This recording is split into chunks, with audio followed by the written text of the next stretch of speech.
Selamat sore, Bapak Ibu warga negara Indonesia yang budiman dimanapun berada.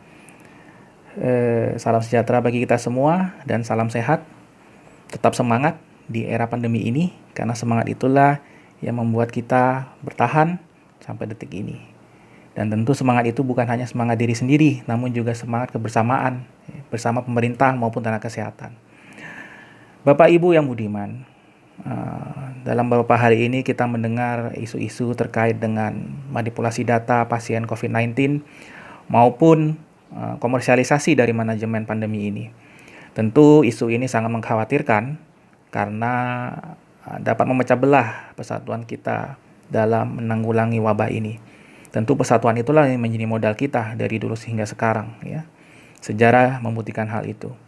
Oleh karena itu, kita harus mengurangi gesekan-gesekan yang ada. Media massa, kemudian juga politisi dan juga masyarakat harus menahan diri, ya. Kritik tentu dibutuhkan oleh pemerintah, namun kritik itu jangan sampai membuat kisruh di masyarakat, ya. Karena ketika sudah kisruh, maka semua hal akan buyar, ya. Baik itu ekonomi maupun sistem kesehatan kita, karena ekonomi dan kesehatan itu saling berkaitan. Saya selalu membawakan hukum tentang wabah setiap tahun ke mahasiswa.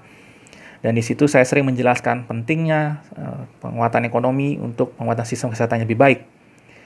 Dan penting untuk membedakan hukum kesehatan individu dan hukum kesehatan masyarakat. Jadi ketika ada pandemi dan wabah, itu yang berlaku adalah hukum kesehatan masyarakat. Lebih luas dari hukum kesehatan individu. Jadi bukan hanya terkait kita sebagai pasien dan dokter atau perawat sebagai tenaga kesehatan, namun juga sudah terkait pada negara. Karena wabah sifatnya menular. Ya, jadi jika kita tidak mau dikarantina atau misalnya ada wabah seperti ini lalu jenazah dari keluarga kita juga kita tidak izinkan untuk ditangani dengan protokol wabah, maka hal itu dapat merugikan orang lain dan merugikan negara secara keseluruhan. Namun jika memang Bapak Ibu mencurigai adanya oknum yang tidak bertanggung jawab, tentu silakan diselesaikan secara hukum. Dan utamakan selalu musyawarah mufakat, ya, sesuai dengan asas negara kita. Mudah-mudahan hanya sifatnya miskomunikasi, ya, seperti yang juga saya dengar terkait isu tersebut, ya. Saya dengar isunya bahwa kemungkinan besar hanya masalah miskomunikasi yang terjadi. Oleh sebab itu, marilah kita saling mengklarifikasi, saling bertanya apa yang sebenarnya menjadi masalah, ya, dan mari mencari solusi bersama. Oleh sebab itu, mari kita dukung pemerintah kita, dukung masyarakat kita, dan dukung tenaga kesehatan kita.